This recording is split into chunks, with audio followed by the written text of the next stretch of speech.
Paz do Senhor, queridos irmãos. Queiram, por favor, tomar os vossos lugares. Estamos felizes, irmãos, pelo privilégio de estar na casa do Senhor e meditar na sua palavra. Essa palavra que transforma as nossas vidas e tem poder para nos tornar pessoas capazes, competentes para realizar toda boa obra. Nós temos, irmãos, em várias quintas, meditado em um versículo específico, que tem sido o nosso versículo base para essas meditações de quinta, que é uma escritura de Paulo aos Romanos, no capítulo 8 e versículo 28. Esta é a terceira mensagem que nós colocamos o mesmo título, Forçados para o propósito de Deus. Ou seja, Deus de alguma maneira está nos empurrando, Deus está forçando a barra para que nós entremos no seu propósito. Romanos capítulo 8, versículo 28 diz: E sabemos que todas as coisas contribuem juntamente para o bem daqueles que amam a Deus, daqueles que são chamados segundo o seu propósito. Uma segunda leitura no livro dos Salmos. Nós vamos ler no Salmo 139, o versículo 13 em diante, que diz: Os teus olhos viram o meu embrião, todos os dias determinados para mim foram escritos no teu livro, antes de qualquer deles existir. Uma terceira leitura no livro de Paulo aos Efésios, capítulo 2 e versículo 10. Que diz: Porque somos obra de Deus, criados em Cristo Jesus, para fazer boas obras, as quais Deus preparou com antecedência para que o façamos. Amém. Queridos irmãos, nós estamos aqui na terra e todos, praticamente, os ramos das ciências humanas que estudam o comportamento do ser humano, dizem que há uma prevalência do meio onde nós vivemos sobre o nosso comportamento. Então, que nós invariavelmente pensamos e agimos de acordo com o meio em que nós vivemos. Isso não deixa de ter uma certa razão antropológica, sociológica e das demais ciências, com suporte nas demais ciências que estudam o comportamento do ser humano. Porém, há uma proposta para que o povo de Deus, mesmo estando aqui na terra, mesmo estando em ambientes tais, tenham uma estrutura de pensamento diferente da estrutura do grupo ou do meio onde ele está inserido. O apóstolo Paulo foi muito incisivo ao escrever à igreja de Roma para que eles não se adaptassem, não se amoldassem à cultura, ao comportamento do meio onde eles estavam inseridos. Para que eles não vivessem de acordo com o estilo, de acordo com a tendência da era em que eles estavam vivendo. mas que eles vivessem como se a era vindoura já estivesse acontecendo. Como se a era vindoura, o porvir, o futuro, já tivesse chegado. Então ele disse: transformai-vos pela renovação da vossa mente. Ainda que a vossa mente, de alguma maneira, até agora, tenha estado afetada pelo modo de avaliar do mundo, de viver do mundo, de raciocinar do mundo, mas ele diz: transformem-vos pela renovação da vossa mente, para que Deus possa realizar a sua perfeita, boa e agradável vontade em vossas vidas. Porque sem essa transformação, sem mudar o jeito de pensar, a pessoa pode até estar salva, porém, ela não vai viver nesta vida o todo que Deus projetou para a sua existência. Deus tem um projeto para cada vida, Deus tem um plano para cada vida, Deus tem um design para cada vida. Neste mundo que nós vivemos, irmãos, nada foi feito por acaso, nada do que foi feito foi deixado e é preservado por acaso. Todas as coisas, tanto as visíveis como as invisíveis, decorrem da sabedoria de Deus, foram feitas por Ele, são conservadas por Ele para o louvor da sua glória. Deus tem para a sua vida e para a minha vida muito mais do que nós vemos. Aleluia! Eu estou muito interessado nas coisas desconhecidas e invisíveis que Deus tem para a minha vida. Coisas desconhecidas e invisíveis. Romanos capítulo 1, versículo 20, diz: pois desde a criação do mundo, os atributos invisíveis de Deus, seu eterno poder e sua natureza divina, têm sido vistos claramente, sendo compreendidos por meio das coisas criadas, de forma que tais homens são indesculpáveis. Aqui está falando deste grupo de homens, de pessoas relacionadas no versículo 21. Porque tendo conhecido a Deus, não o glorificaram como Deus, nem lhe renderam graças, mas os seus pensamentos tornaram-se fúteis e os seus corações insensatos se obscureceram.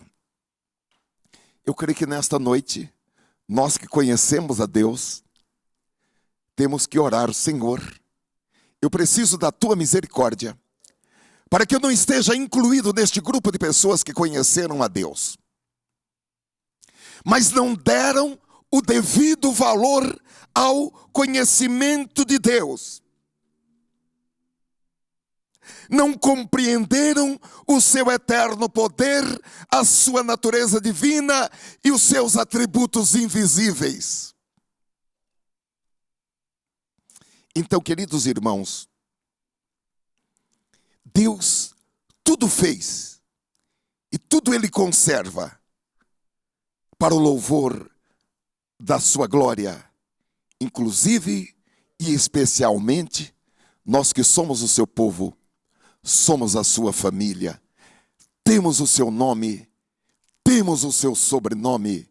Ele não se envergonha de que nós o chamemos de papai. Glória a Deus! Papai! Agora, se Deus faz assim em todas as coisas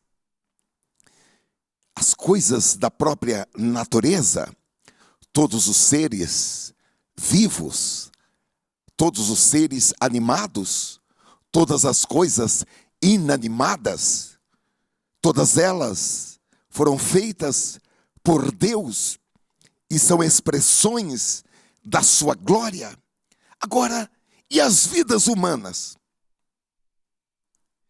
Deus fez todas as vidas humanas de uma maneira especial. Há um rumo para cada ser humano. Há um propósito para a vida de cada ser humano.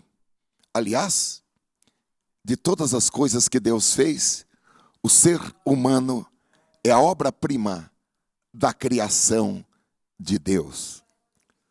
Tudo quando você puder contemplar e os seus olhos ficarem cheios de beleza e você ficar emocionado diante das grandes maravilhas da natureza, tudo isso é pequeno diante do ser humano, porque Deus fez o ser humano apenas um pouco menor do que os anjos.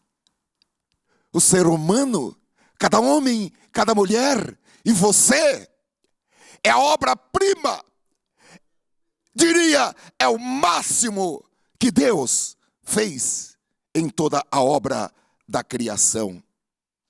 No livro do Gênesis, nós lemos que em todas as coisas que Deus fez, Ele viu que era bom. Porém, no sexto dia, quando Deus fez o homem, a sua imagem e semelhança, a imagem e semelhança da Trindade, do Deus Pai, do Deus Filho e do Deus Espírito Santo. O texto de Gênesis capítulo 1, versículo 31, diz: E Deus viu tudo o que havia feito, e que tudo havia ficado muito bom. Naquele dia, passaram-se a tarde e a manhã. Esse foi o sexto dia, o dia em que Deus criou o ser humano. A verdade, queridos irmãos, é que nós fomos feitos de uma maneira maravilhosa. Nós fomos feitos de uma maneira divina e fomos feitos para um grande propósito. Nós somos formados pela grandeza divina, o conselho do próprio Deus. A iniciativa também foi do próprio Deus e nós fomos criados para a sua glória.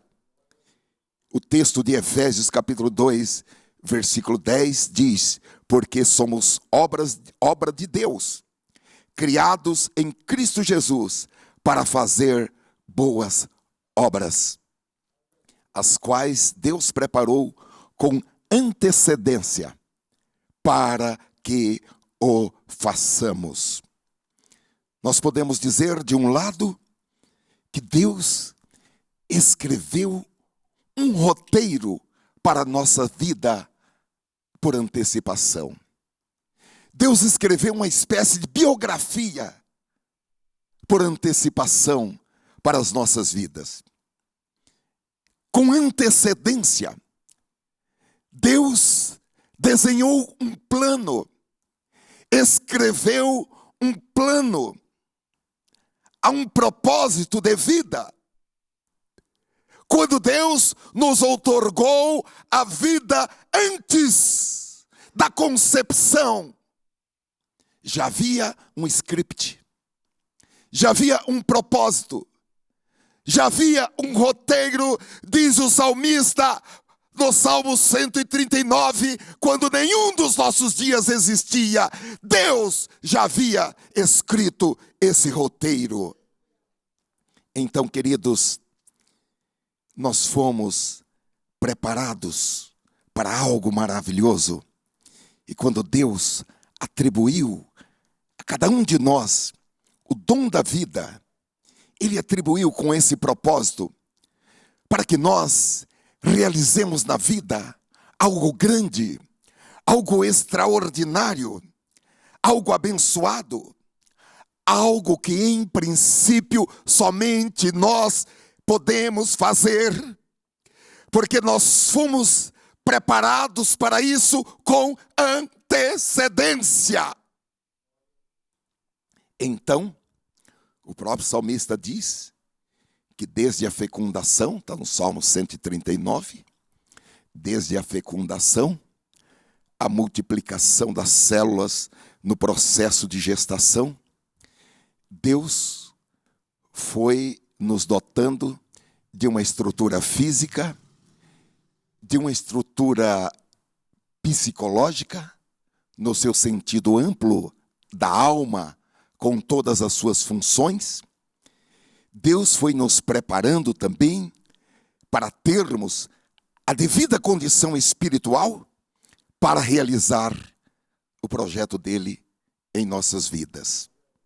Então, você precisa saber que você tem todas as condições físicas, intelectuais, você tem todas as condições espirituais para realizar o grande propósito de Deus para a sua vida. Então você nasceu no tempo certo, você nasceu na família certa, você nasceu no lugar certo. Glória a Deus! Há um propósito.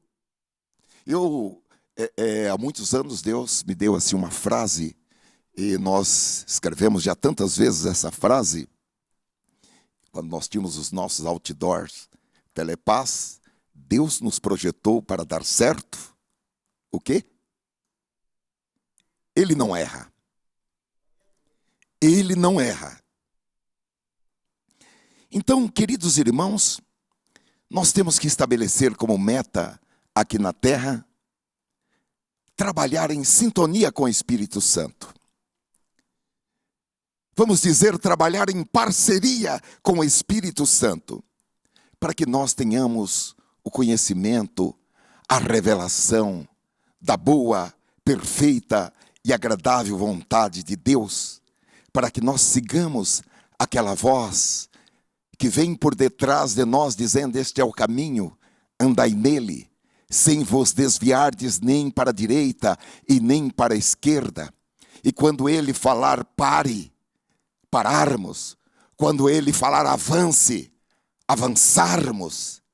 Enfim, estar em uma sintonia fina com o Espírito Santo, para que nós tenhamos a revelação completa da boa, agradável e perfeita vontade de Deus, porque Deus está trabalhando para que nós realizemos o seu projeto em nossas vidas aqui na terra. Eu já falei para os irmãos que quando nós chegarmos lá no céu e os livros forem abertos, o mais interessante é o livro da vida, né? Mas existem outros livros e nós podemos... Eu quero ver, Senhor, o livro que o Senhor escreveu, a história da minha vida. Venha cá, anjo fulano, leve o Marcos lá na sala dos livros, onde estão as histórias, e abra lá na página do livro da vida do Marcos, e o Marcos vai abrir o livro e vai falar: meu Deus, foi tudo o que eu fiz na vida. Agora, queridos irmãos, seria assim uma frustração e a gente poderia até entrar em depressão no céu, se a hora que o anjo abrisse o livro, deixa eu ver aqui o livro, está aqui o seu nome aqui, olha, Flausilino, e a gente começasse a correr o dedo naquelas páginas, virasse a outra página, mas era esse o plano alto, sublime e maravilhoso que o Senhor tinha para a minha vida. E eu passei durante 60 anos, 70 anos, 80 anos, sei lá, 30 anos na terra, e não cumpri o plano. Nós hoje vamos falar de um homem que viveu apenas 33 anos, mas fez tudo. No momento final da sua vida, ele pôde falar: está consumado. Nesses 33 anos, fiz tudo. Eu não precisei de 40 anos de vida. em 33, fiz tudo, então está consumado. Oh, aleluia. Nós temos que estabelecer, irmãos, essa meta, ter uma vida dentro do propósito de Deus, de maneira que quando nós deixarmos este mundo, fique para trás o impacto de uma vida vivida na presença de Deus. Em Atos capítulo 13 e versículo 36, tem um versículo muito lindo. Vejam como é lindo esse versículo. Oh, aleluia. Eu gostaria que o Senhor, eu peço para que o Senhor me ajude, para que eu possa colocar o meu nome em um versículo como este. Veja o que diz. Quando Davi serviu o propósito de Deus em sua geração, ele adormeceu. Seria muito triste, depois que nós morrermos, as pessoas pegarem esse texto e falarem, puxa vida, eu gostaria tanto de colocar o nome dele, mas ele parou no tempo. Quando ele completou o propósito de Deus em sua geração, ele adormeceu. Servir o propósito de Deus e depois passar desta vida para o descanso eterno. Mas servir de tal maneira que realizemos 100% do propósito de Deus durante a nossa geração. Jesus, irmãos, que nós já falamos a respeito dele, aos 12 anos, em Lucas capítulo 2 e versículo 49, é aquele episódio que ocorreu no templo, quando os pais viajaram e ele permaneceu no templo. De certa forma, os pais pensaram que Jesus estava com as outras crianças, indo na frente, pulando, gritando, brincando, e depois descobriram que Jesus não estava. E Jesus, ao ser encontrado pelos pais, Jesus disse, vocês não sabiam que eu devia tratar dos negócios de meu pai? São as primeiras palavras que nós encontramos na Bíblia, Jesus pronunciando. Aqueles que têm a Bíblia de letras vermelhas, são as primeiras palavras que nós encontramos com letras vermelhas. E aos 33 anos, João capítulo 19, versículo 30, quando ele morreu, as suas últimas palavras foram, está consumado. A obra foi realizada. Está tudo feito. Obra completa. As primeiras e as últimas palavras de Jesus. Podemos dizer, viveu 33 anos? Viveu. Mas viveu uma vida bem vivida. O importante, queridos irmãos, não é que viva 33, 40, 60 ou 80 anos, ou 20, ou 18, ou 15. O importante é ter uma vida bem vivida. Uma vida que complete o plano traçado, realizando o plano traçado por Deus. E todo aquele que serve a Deus, ele não vai morrer antes do tempo. Ele vai morrer no tempo de Deus, depois de realizar o propósito do Senhor para a sua vida na íntegra. Um outro exemplo, irmãos, que nós encontramos é na vida do apóstolo Paulo. ao final da sua obra, sentindo que o tempo da sua partida estava próximo? O crente tem uma intimidade tão grande com Deus, que até o tempo da sua partida, ele sabe quando o tempo da sua partida está próximo. E não foi só com Paulo, não.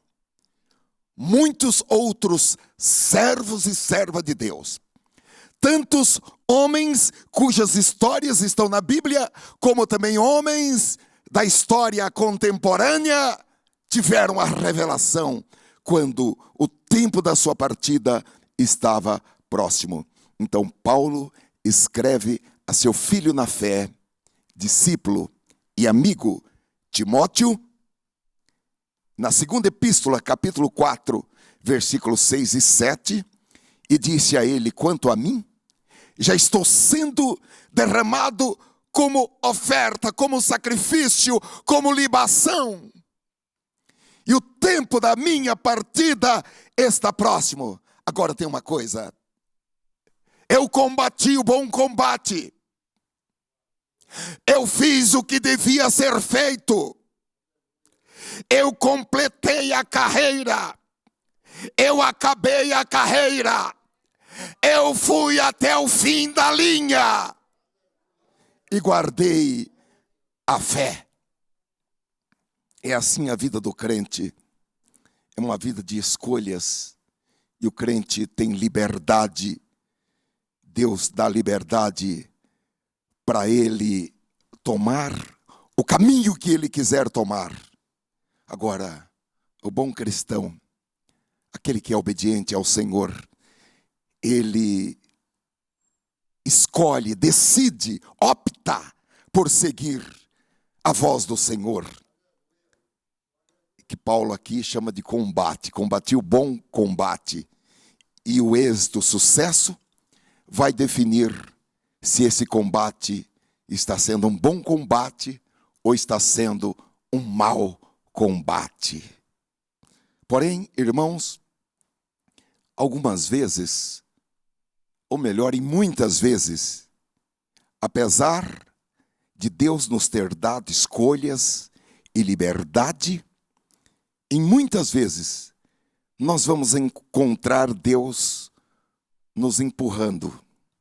Nós vamos encontrar Deus forçando a barra para que nós entremos pelo caminho por Ele traçado, para o destino que Ele traçou para as nossas vidas. E o texto que nós lemos diz que Ele fez isso com antecedência.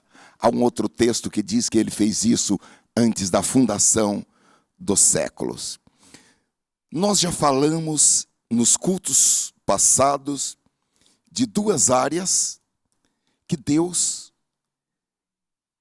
nos força, às vezes, para que nós possamos ir em direção ao propósito dele, que é o nosso destino. Dois fatores, os irmãos se lembram?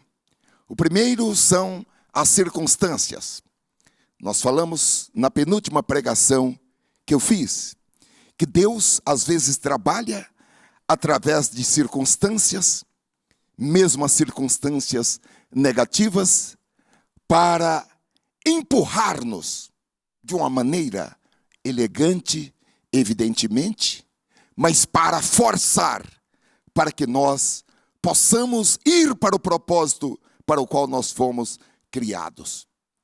Então, às vezes, quando tudo é confortável, nós corremos o risco de pararmos, de estacionarmos, de acomodarmos ao estilo de vida, e às vezes achamos que já chegamos ao ápice, ao ponto mais alto de nossas vidas, quando dentro do maravilhoso plano de Deus, Ele tem ainda algumas coisas importantes para que nós realizemos aqui na terra. Então, Deus trabalha de uma maneira que nós vamos nos sentir desconfortáveis. para que nós sejamos obrigados a usar de criatividade, a sair da nossa zona de segurança, de conforto, a correr alguns riscos, a mexer o esqueleto, a mexer as banhas, para quebrar os nossos próprios limites, para alcançar a fé que vem de Deus, para buscar a revelação do Espírito Santo, para buscar a orientação da palavra de Deus. E Deus faz isso não para que nós fiquemos machucados, magoados, entristecidos. Deus faz isso para que nós cresçamos até chegarmos à estatura que Ele projetou, que a Bíblia chama estatura de varão perfeito. Então, queridos, esse foi o primeiro ponto que nós falamos naquela mensagem. Os irmãos que não ouviram, voltem, ouçam essas mensagens. As nossas mensagens podem ser ouvidas, nós não cobramos nada. Não cobramos nada. É verdade. Eu até acho que devia ser cobrada, mas a Bíblia diz: de graça recebestes, de graça dai. Devia pagar uma consultoria, sim ou não? Vamos colocar lá no Marketplace? Então, irmãos, vocês que não ouviram esta mensagem, podem ouvir esta mensagem, a mensagem número 1. Esta é a número 3, tem a número 2, essa é a número 1, que nós tratamos das circunstâncias que Deus usa, as circunstâncias exemplificando com vários exemplos bíblicos e também com o exemplo da águia em relação aos seus filhotes. Tudo Deus faz, tudo Deus está fazendo para que nós realizemos o brilhante plano que Ele estabeleceu para as nossas vidas. A segunda área que nós falamos na mensagem passada, que Deus usa para nos empurrar, para forçar para que nós possamos ir para o nosso destino, são os nossos queridos parentes, irmãos e amigos. Deus usa, evidentemente, nós queremos que os nossos parentes, os nossos amigos e os nossos irmãos nos apoiem, tenham sempre uma palavra de incentivo, porque uma palavra de incentivo do nosso parente próximo, do nosso irmão, do nosso amigo, vai ser de muita importância em nossa vida. Pois se arruma um lenço para mim, pede lá para a irmã, por favor. Porém, irmãos, como falei para os irmãos, em muitas vezes, os nossos queridos parentes, amigos e irmãos são aqueles que não nos apoiam. Que não nos apoiam. E nós estudamos esse texto à luz da palavra de Deus, esse pensamento, e desenvolvemos ele à luz da palavra de Deus, entendendo esses tempos de solidão como tempos que Deus vai usar para que algo grande aconteça em nossas vidas. E chegamos à conclusão que quando as pessoas mais próximas a você criticarem você, você não deve desanimar. Você deve continuar fazendo aquilo que Deus chamou você para fazer. Apesar da ausência de apoio, não pare. Enquanto Deus não falar pare, não pare.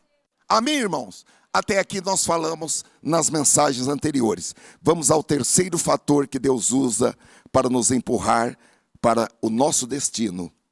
E por incrível que pareça, são os nossos inimigos. Deus usa os nossos inimigos para nos levar ao nosso destino. No Salmo 27, versículo 11, está escrito: ensina-me o teu caminho, ó Senhor, e guia-me por um caminho claro, por causa dos meus inimigos. Aqui, irmãos, os inimigos eram uma causa para que Deus o conduzisse o salmista por um caminho claro, por um caminho iluminado, pelo caminho do próprio Deus. Ensina-me o teu caminho. Aleluia.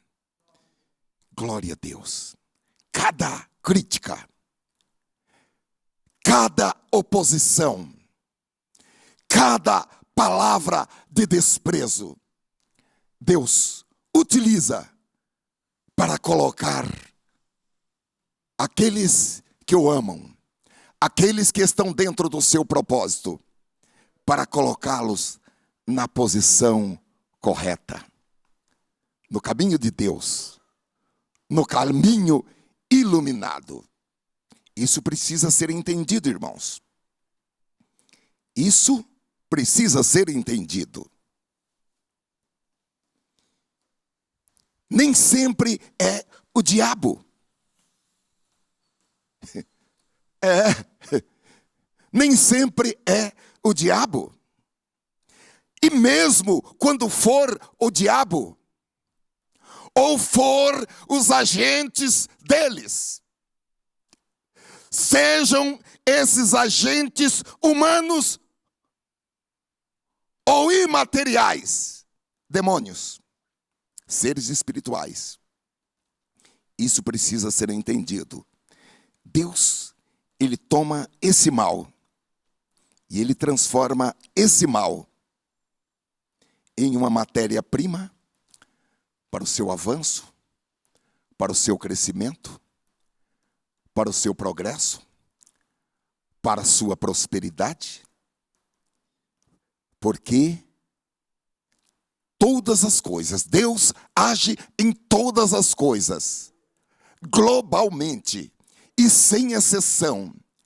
Deus age em todas as coisas para o bem daqueles que o amam e estão dentro do seu propósito, que renunciam a si mesmos e dizem sim ao propósito de Deus.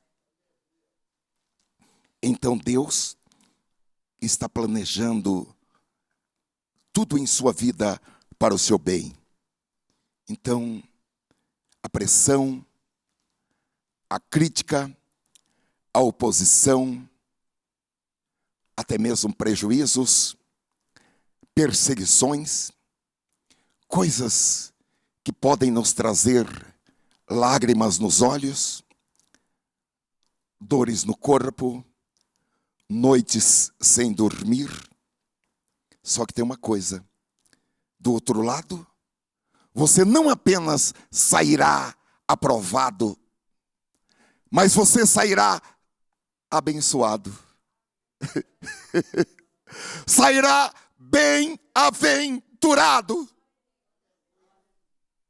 Bem-aventurado é o homem e a mulher que sofre aprovação, porque do outro lado ele sairá aprovado. Essa não é uma pregação para análise sintática ou para uma interpretação gramatical. Essa é uma mensagem para transformar a mente, para se desconectar deste século, a fim de experimentar qual seja a boa, agradável e perfeita vontade de Deus. Lágrimas nos olhos. Só que do outro lado você sairá aprovado. Do outro lado você sairá maior, porque você cresceu durante essa jornada. Amém, irmãos? Dores no corpo, mas graças a Deus pela jornada, porque nós andamos pela fé e não pela vista, E nós temos a promessa de 2 Coríntios, capítulo 2, versículo 14. Mas graças a Deus, que sempre nos conduz vitoriosamente em Cristo. Quantos acreditam neste versículo? Levante a sua mão e diga: eu acredito. Amém. Ele nos conduz sempre. É sempre. Não é uma vez por mês. Não é durante 6 horas por dia. É durante 24 horas por dia. É durante 7 dias da semana, 365 dias por mês. Ele sempre nos conduz vitoriosamente em Cristo. E por nosso intermédio, exala em todo lugar a fragrância do seu conhecimento. Aleluia! Não tenha medo. Não tenha medo de demônio, de macumba, de espírito. Não tenha medo de feitiço. Não tenha medo de inveja. Olha, aqui está um olho gordo.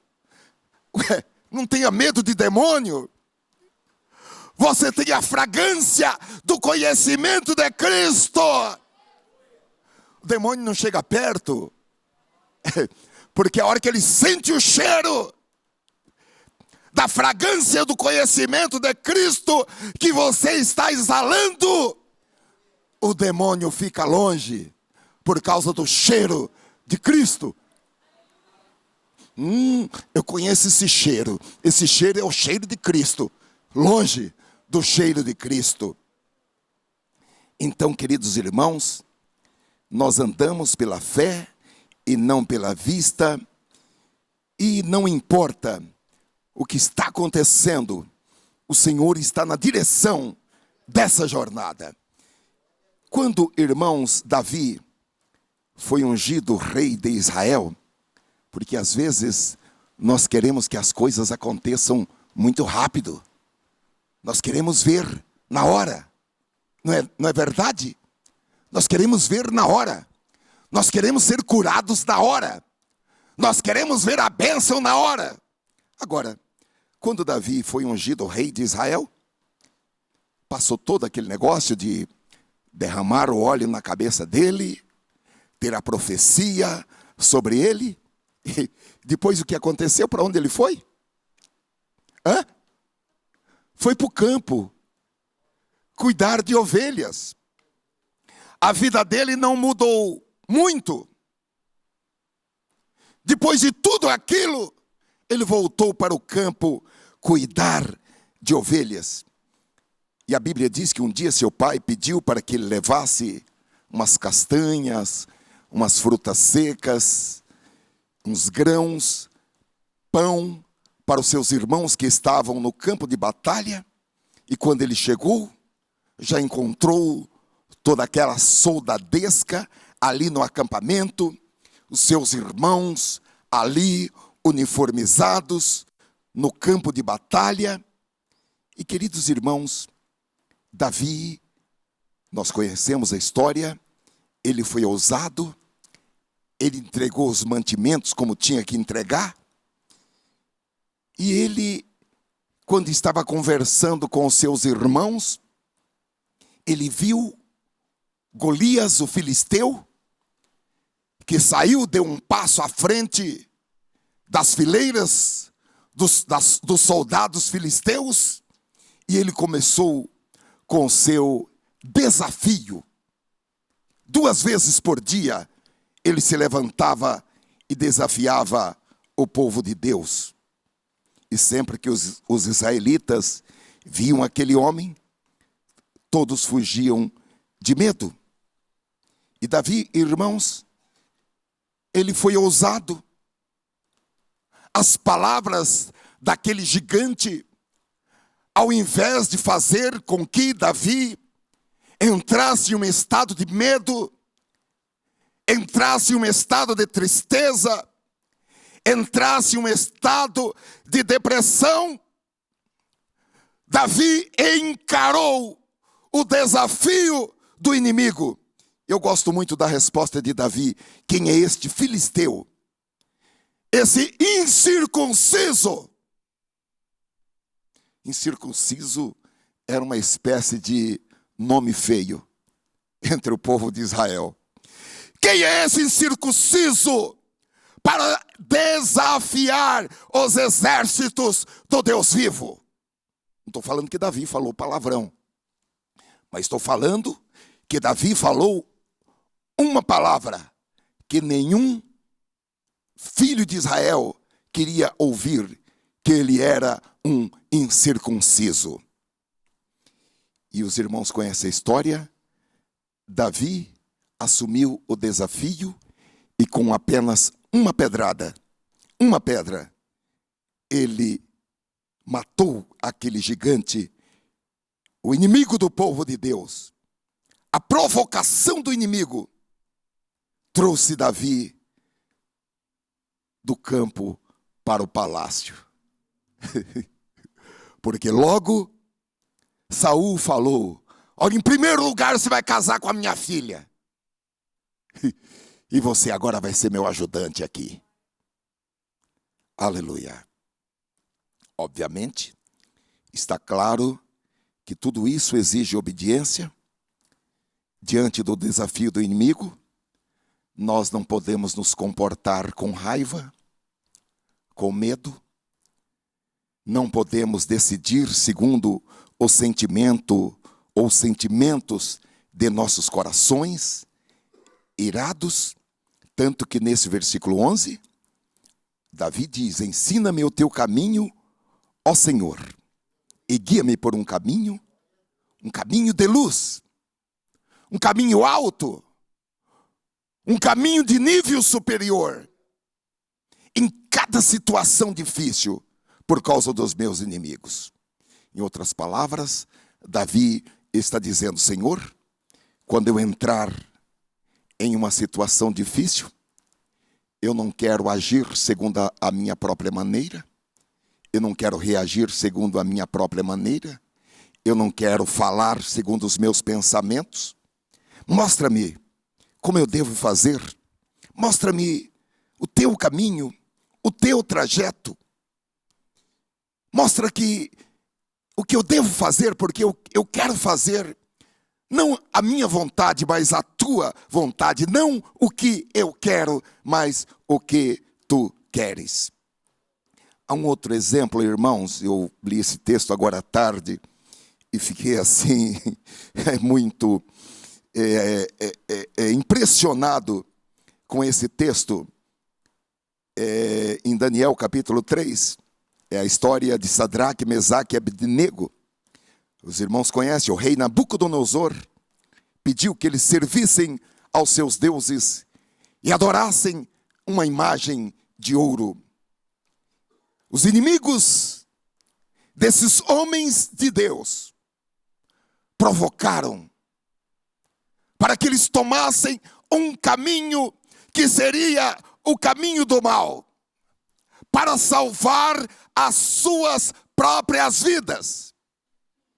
Mas eles foram ousados, eles não se curvaram àquela estátua, eles aceitaram a punição imposta, que seria imposta, e a Bíblia diz que o rei Nabucodonosor, ele ficou furioso com Sadraque, Mesaque e Abednego, e ele ordenou que eles fossem lançados na fornalha ardente. O versículo 22 do capítulo 3 de Daniel diz que a ordem do rei era tão urgente e a fornalha estava tão quente que as chamas mataram os soldados que levaram Sadraque, Mesaque e Abednego, os quais caíram amarrados dentro da fornalha em chamas. Mas logo depois, o rei Nabucodonosor, alarmado, levantou-se e perguntou aos seus conselheiros: não foram 3 homens amarrados que nós atiramos no fogo? Eles responderam: sim, ó rei. E o rei exclamou: olhem, estou vendo 4 homens desamarrados e ilesos, andando pelo fogo, e o quarto se parece com um filho dos deuses. Então Nabucodonosor aproximou-se da entrada da fornalha em chamas e gritou: Sadraque, Mesaque e Abdenego, servos do Deus Altíssimo, saiam, venham aqui. E Sadraque, Mesaque e Abdenego saíram do fogo. O que aconteceu? Os sátrapas, os prefeitos, os governadores e os conselheiros do rei se ajuntaram em torno deles e comprovaram que o fogo não tinha ferido o corpo deles.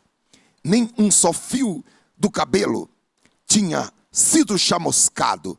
Os seus mantos não estavam queimados e não havia cheiro de fogo neles. Disse então Nabucodonosor: Louvado seja o Deus de Sadraque, Mesaque e Abdenego, que enviou o seu anjo e livrou os seus servos. Eles confiaram nele, desafiaram a ordem do rei, preferindo abrir mão de suas vidas a que prestar culto e adorar outro Deus que não fosse o seu próprio Deus. Por isso eu decreto que todo homem de qualquer nação, povo, nação e língua, que disser alguma coisa contra o Deus de Sadraque, Mesaque e Abdenego, seja despedaçado e sua casa seja transformada em montes de entulho, pois nenhum outro Deus é capaz de livrar ninguém dessa maneira. E daí o que aconteceu? Eles foram promovidos. Então o rei promoveu Sadraque, Mesaque e Abdenego a melhores posições na província da Babilônia. Eles entraram amarrados, saíram soltos, abençoados e promovidos. Quando você tem a coragem de representar Jesus, Ele estará com você lá no meio dos seus inimigos. O rei promoveu a Sadraque, Mesaque e Abdenego as melhores posições na província da Babilônia. Deus usa, irmãos, nossos inimigos para que nós sejamos promovidos. Em Atos capítulo 8, nós não vamos ler esse texto porque o nosso tempo vai muito rapidamente. A perseguição começou contra a igreja em Jerusalém. Os crentes estavam confortáveis da igreja de Jerusalém. Havia muito amor ali naquela igreja. Eles eram como uma só alma. Estavam juntos todos os dias, no partir do pão, comunhão, orações. Mas o que aconteceu? Veio a perseguição. O inimigo os espalhou para a Judeia, para Samaria e para outros lugares remotos da terra. É interessante, irmãos, Deus poderia ter parado aquela oposição. Ele é Deus. Ele fechou a boca dos leões para Daniel. Ele neutralizou a força do fogo para Sadraque, Mesaque e Abdenego. Então não seria grande coisa para Deus paralisar aquela perseguição. Mas a perseguição entrou dentro de um propósito de Deus. Ele permitiu a perseguição, a oposição, para forçá-los ao destino que havia sido traçado.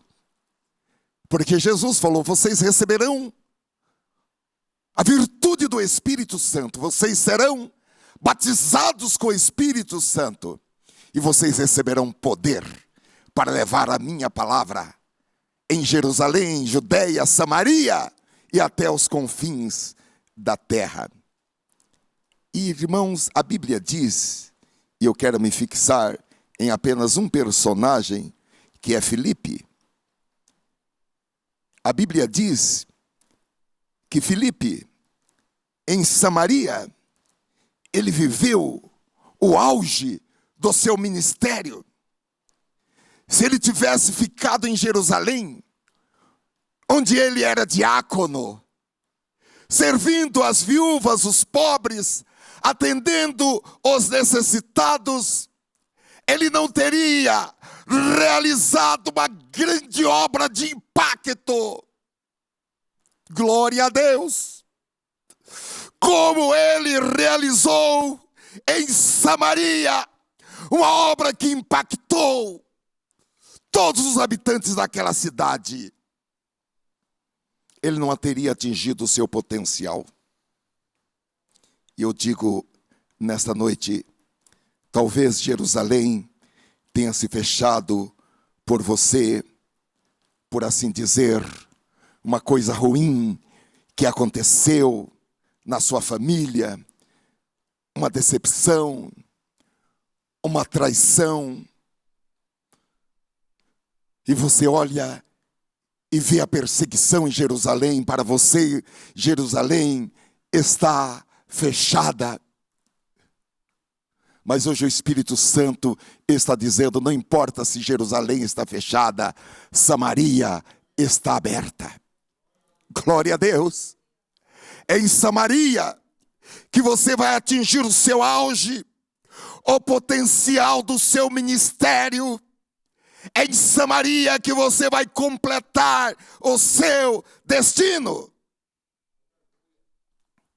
Eu quero concluir dizendo que Deus está trabalhando em nossas vidas.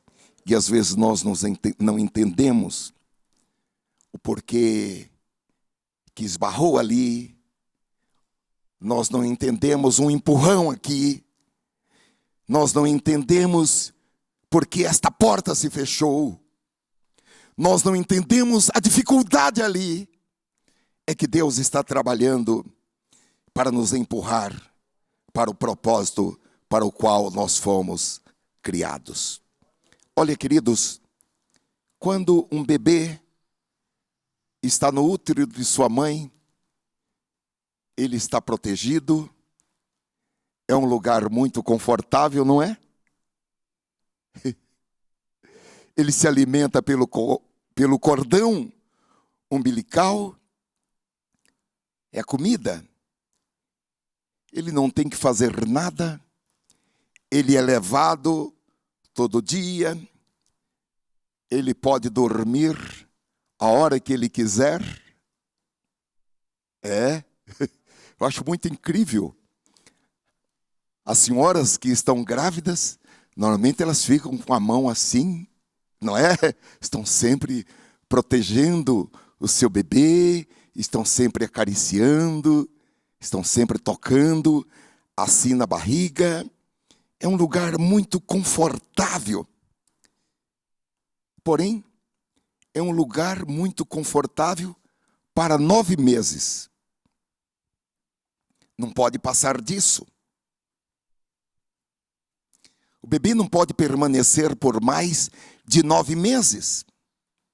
Se ele passar mais do que 9 meses, ao invés de ser uma bênção, o ventre vai se tornar um lugar de doença, um lugar de problemas. Poderíamos dizer um lugar de maldição, porque o ventre é pequeno demais e ele atinge uma idade que precisa de maior crescimento, ele precisa respirar oxigênio, ele precisa ter acesso ao ar. Então, ele tem que sair. E o nascimento é um processo doloroso, não é fácil, mas ele tem que sair para que ele possa atingir o potencial. Irmãos, conosco é assim também.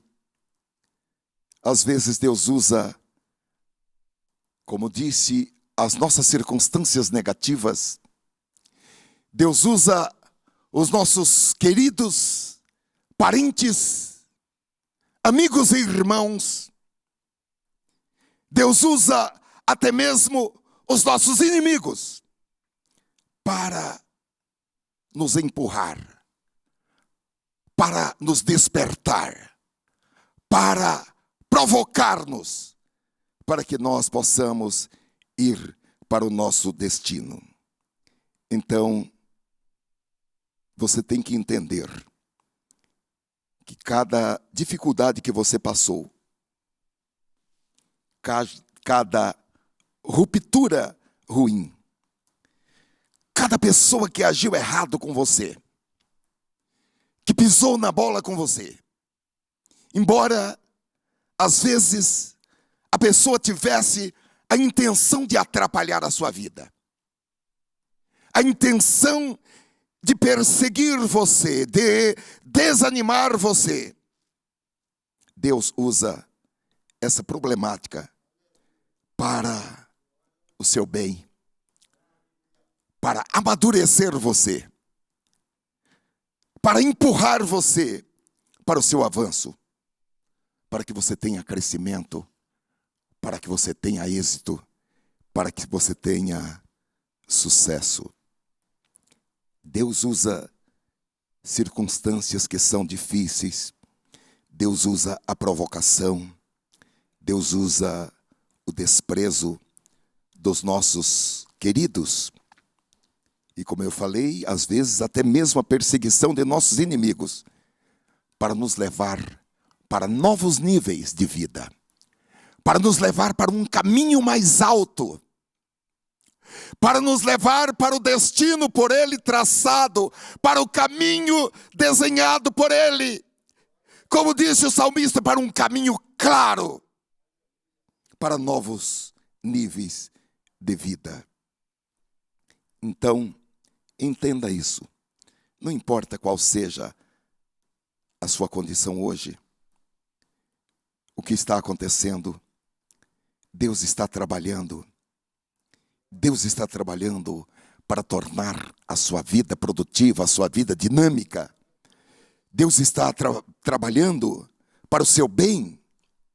Porque como diz Romanos capítulo 8, versículo 28, e sabemos que todas as coisas, não existem coisas excluídas, são todas as coisas, não importa a natureza, a origem, todas as coisas contribuem juntamente para o bem daqueles que amam a Deus, daqueles que são chamados segundo o seu propósito.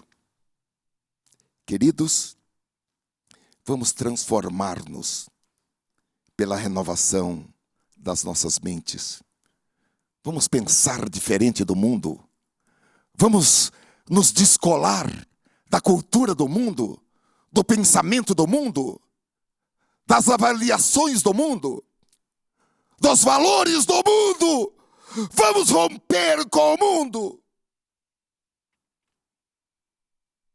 Eu estou entendendo porque este clamor do apóstolo Paulo em Romanos capítulo 12 é um clamor dramático, porque ele diz: rogo-vos. O amor que Paulo tinha por aqueles irmãos, um amor que o consumia, levava-o a escrever a ele: rogo-vos. É mais do que um pedido, é mais do que uma solicitação, é mais do que uma orientação.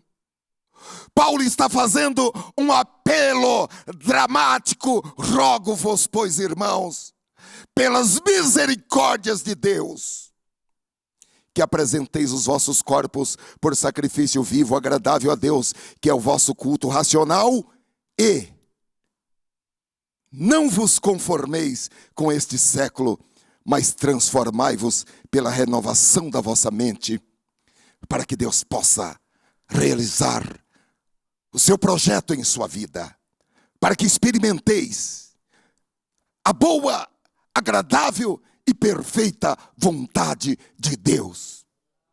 A boa, agradável e perfeita vontade de Deus está condicionada a que nós não nos conformemos, não nos amoldemos, a que nós desencanemos das coisas deste mundo e mudemos a nossa maneira de pensar. Passemos por uma metamorfose. Transformai-vos pela renovação da vossa mente, sabendo que todas as coisas contribuem juntamente para o bem daqueles que amam a Deus, daqueles que são chamados segundo o seu propósito. Agora, não vai sair daqui hoje e depois que sair daqui já está pensando igual pensava hoje de manhã. Por favor. Senão nós vamos estar naquele grupo de ouvintes esquecidos. E Tiago falou, olha, não pense este homem e esta mulher que receberá alguma coisa do Senhor. É duro esse negócio de pregar, viu? Porque a gente gostaria de pregar só uma coisa muito positiva. Olha, vai dar certo. Vai dar certo, vai dar certo, vai dar certo, vai dar certo.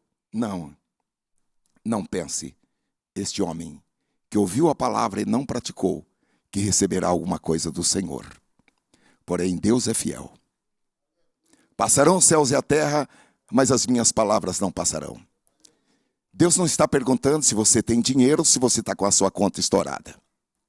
Deus não está perguntando se você tem saúde ou se você tem um diagnóstico difícil. Deus não está perguntando se você é bem casado ou mal casado. O que Deus está perguntando é, você ouviu a minha palavra? Você acreditou na minha palavra? Você vai praticar a minha palavra? Você está disposto a abrir mão dos seus pensamentos e aceitar o meu propósito? Estou sim, Senhor, eis-me aqui. Seja feita a tua vontade, assim no céu como na terra. Faz da minha vida também, eu abro mão da minha, para que a tua vontade seja a realidade da minha vida. Então, Deus vai pegar todas essas coisas ruins e vai transformar numa matéria-prima para o seu crescimento, para o seu avanço, para a sua prosperidade, para o seu sucesso, para o seu êxito, e Ele faz isso pelo seu próprio poder. Aleluia! Aleluia! Vamos estar de pé e nós vamos cantar Agindo Eu. Podem achar aí para nós? Agindo Deus, quem impedirá? Ó Senhor, nós ouvimos a Tua palavra, nós cremos na Tua palavra. O Senhor que conhece a nossa estrutura, sabe que em decorrência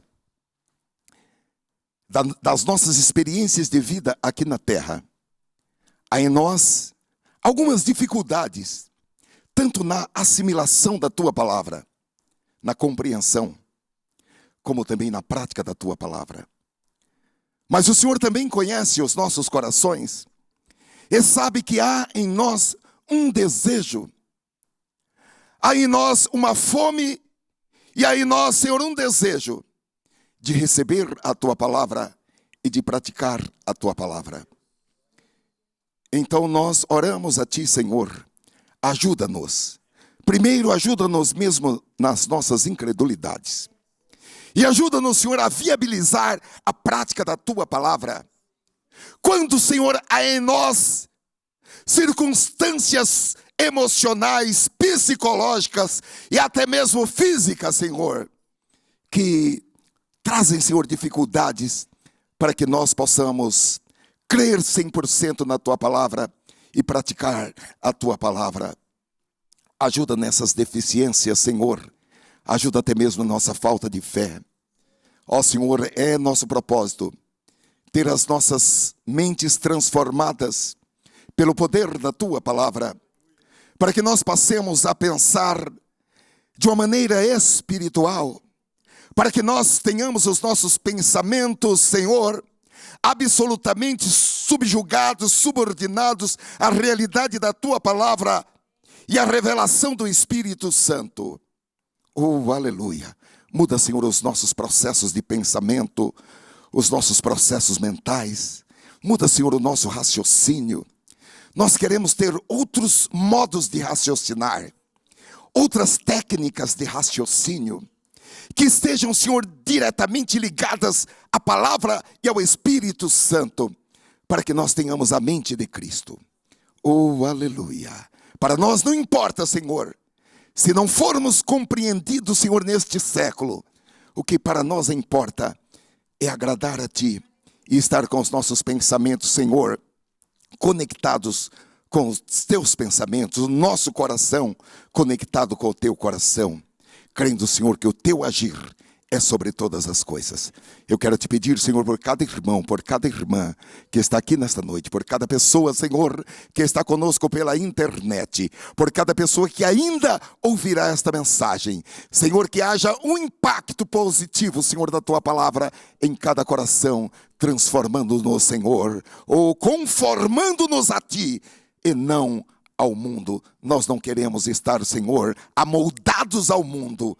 Em nome de Jesus, recebe a nossa oração. Amém.